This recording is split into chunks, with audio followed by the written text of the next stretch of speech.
that would be the delegate that goes out there. With that said, so take any state you want, and the way that their party, their Republican local state party, decides on how to select a delegate, it depends on who that state party really supports.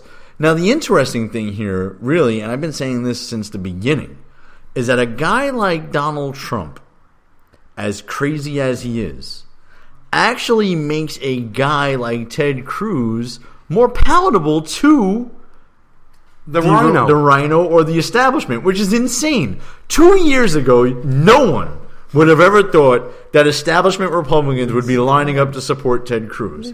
I kind of predicted this. That they would be lining up to support Ted Cruz because Donald Trump is so far out there. But now, going back to what Gene said real quick, so now the delegates that are being selected by the party infrastructure, which, by the way, Ted Cruz has a much better understanding of than Donald Trump. Donald Trump has very few advisors. He has a skeleton staff on his campaign, has no real roots in any political organizations throughout the country, whereas Ted Cruz knows how to run a political campaign, knows how to navigate local political party infrastructures because he was a senator. He's a senator now from Texas. He has a much bigger advantage. So these delegates that get selected by the local state parties, they go and they're bound to vote on the first round of votes for the person who won their state. And depending upon the state you're talking about, there's also this idea of a superdelegate. It's more prevalent on the Democrat side, but the superdelegate may not necessarily be bound to do anything that the election results reflected. At least in New York, I think they're bound themselves in the first round. But there are some states where they're not bound at all, and they can just vote whoever they want. Not even for the first round? Not even for the first round. And who are those super delegates? We're talking about elected officials that are in government already. We're talking about party, higher echelon in the state party, in the state committee. We're talking about staffers of different elected officials who are higher up in the state hierarchy, who will do what's in their boss's best interest, not necessarily the country's best interest. We're talking about a lot of people who would not be happy with a Trump nominee. And what's going to end up happening is if Trump doesn't get to that magic number of 1237, either because Kasich remains in the race or because Cruz starts winning places, if for some reason he can't make that magic number, let's get ready to rumble. And exactly what Andre said in his monologue. The good of the nation's at stake, not just the Republican Party. But they're not thinking that far ahead. Here's why we survived this, by the way. This is not new. Yak kind of alluded to this before, or actually explicitly said it. This has happened before in Republican politics. I talked about it last week. You got the two main ones that I can remember off the top of my head. Abraham Lincoln did not go into his first presidential race when a majority of the delegates needed to secure the Republican nomination. It was a contested convention in which he wound up winning. He actually went in with less than the frontrunner, Seward. Seward was the guy he was running against, and Seward lost the nomination to Lincoln, one of the greatest outcomes possibly in American history. Not saying that that's going to happen this time. And then the latest one, which Yak was talking about, Gerald Ford actually beat Ronald Reagan the first time at a contested convention. Also had less than Reagan. But you know what? It was 40 years ago. There's virtually nobody, unless they're in the Brooklyn GOP, who was around back then that can remember exactly what happened and how it works.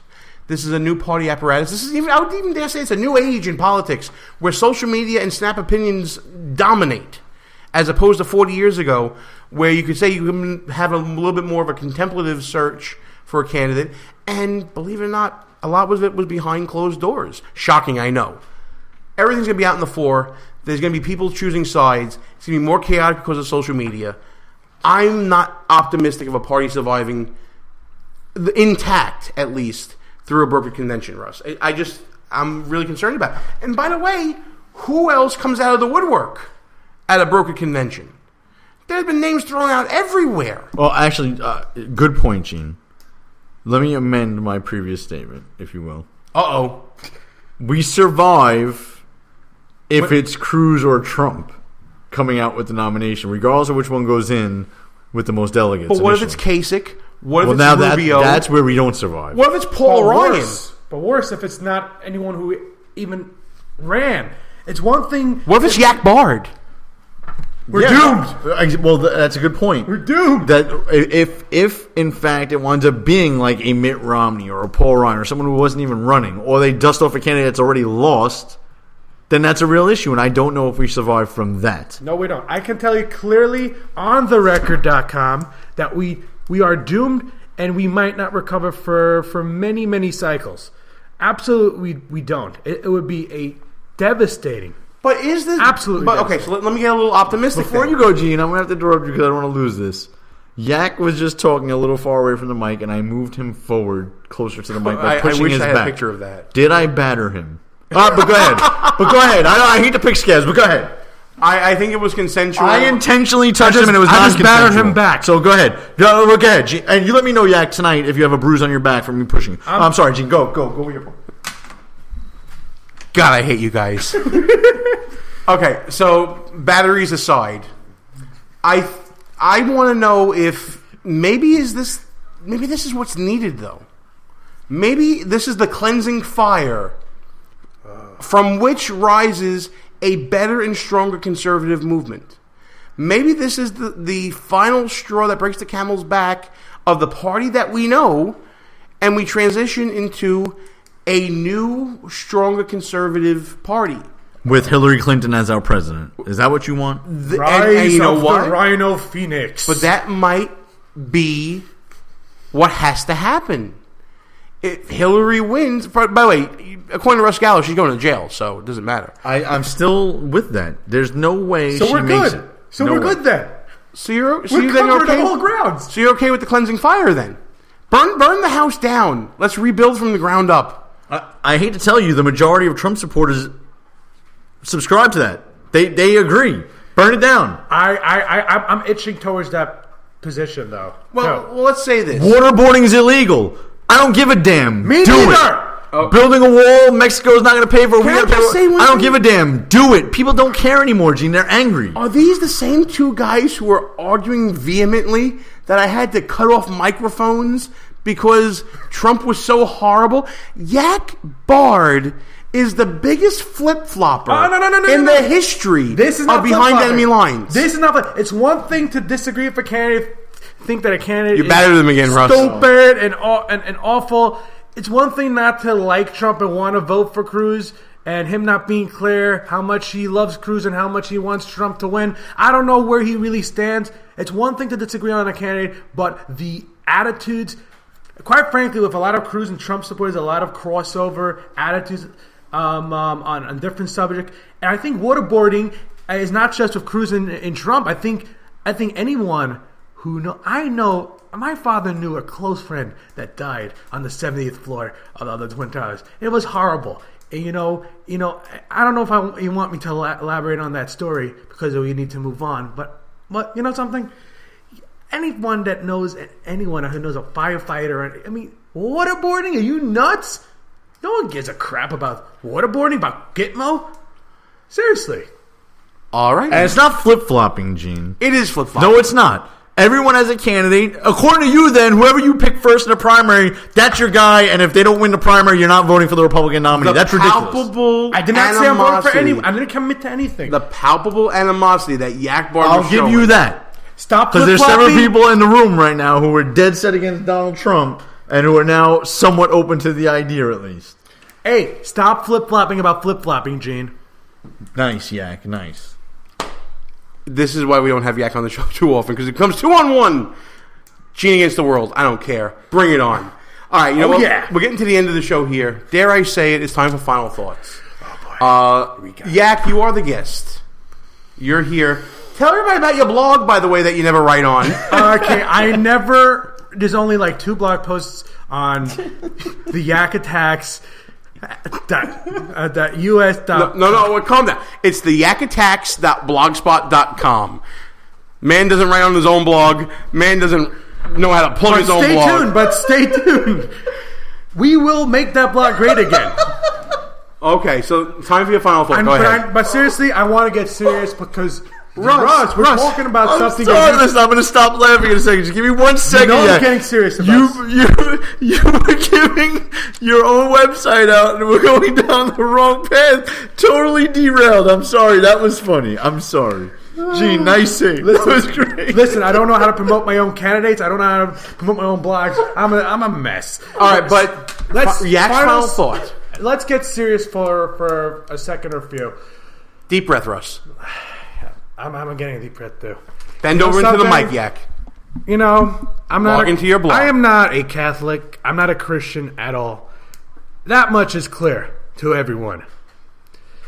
But what happened last week on what Christians refer to as Good Friday was despicable. It was devastating to humanity that a pastor was crucified by ISIS. And it's not just that the fact that he got killed in a horrific death. This was ISIS saying, you Christians, look at you, look who we crucified this time. And no one's going to do anything about it, right? Listen, this is pure evil. This is Nazism 2.0. Yes. And I'm sorry when I read about stuff that goes on about ISIS. This brings back memories when my grandparents, my father talking about what he heard from his parents that I never got to meet because they died before I was born. But I'm sorry, and I got horrific stories to tell, but I won't. But when I read stuff about what ISIS is doing, I'm sorry, this is Nazism 2.0. This is the reemergence of evil, and if we don't stop it, we're doomed. Very good, Yak. I appreciate the sentiment there, and you did a great job there, pal. I know we have a lot of fun with you, but the Yak Listen, when you gotta get serious, you get serious. I'm sorry. And we hope to hear about you on the yakattacks.blogspot.com. We will. Russ Gallo. Yak, that was an awesome final thought. Very well put together. And I'm looking at his notes, and he didn't write all that down. He did a very good job. Awesome job. I have two quick final thoughts. One's going to be touching on Yaks and one on the Michelle Fields thing. Real quick. Don't touch me. Don't batter me. Shh. All right. So first on Michelle Fields. Michelle Fields, love you to death. You got to man up. You got to man up here. Women in combat, war on women, women in professional sports. This is a joke. You know what I mean? That was not battery. No one believes it is. If you look at the video, would I want my daughter or girlfriend to be touched like that? No. But it's not a battery. Like, let's man up. How do you want women in combat if they can't, be a reporter in a situation like that? That's insanity. All right, that's one. Number two, real quick. Crucifying the priest, the genocide going on in the Middle East against Christians. Here's my view, and I think Donald Trump echoes this pretty well. Ted Cruz to some extent as well. Carpet bomb, you're damn right. Carpet bomb those fools right to hell where they belong. Torture, waterboard, you're damn right. Torture every one of them you find, and you get the information out of them. Put boots on the ground so we can accomplish these things right away. And you're damn right, stop Muslim immigration into this country, as Donald Trump, said, until we figure out what the hell is going on. Gene, that's my two final thoughts. I appreciate that, Russ. Thanks for all of that. Folks, I want to thank Yak Bard, of course, Russ Gallo, as always, for being on the show. Great discussions here. This is proof that conservatives should be able to agree to disagree on certain things, be able to discuss things civilly, and actually have substantive points to make. One thing that we can all agree upon, though, is the incident that happened with this priest on Good Friday, the bombings that are happening in Pakistan and killing women and children. Brussels. What happened in Brussels as well. Thank you, Yak.